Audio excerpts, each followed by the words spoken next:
I remember growing up and hearing everyone say it's the little things that count. That when you're down and out, you can pick yourself up and listen to the gravel grind under your feet like coffee beans. And the repetitive crunching reminded you of the cereal you ate that morning. The same you'd be eating on mornings unforeseen, and the pattern of it brought a comfort that washed over you like a wave. That could wash over you for days, and you knew life was beautiful because you could taste sticky, sweet ocean salt on your lips after being pushed into the ground cold and wet, because gravel is only sand that hasn't been refined yet. And death is something reserved not just for people, but for every moment on the ground, peering through a crack in your glass as the desperation dripping over you slow as molasses, whispering, if you could just see clearly to start walking, then a step in any direction would take you away from here.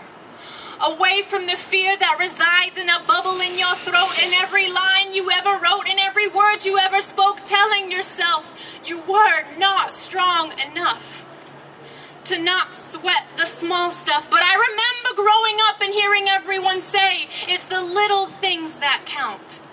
That when you're down and out, you can really recognize yourself as you are. And as I think back to every loud, smoke-filled bar watching you from a distance, I can now admit that I knew it was ending. And just as I watched my booming man of a grandfather shrink inside his clothes in a hospital bed, I knew with each sad chord strung that I would not be misled.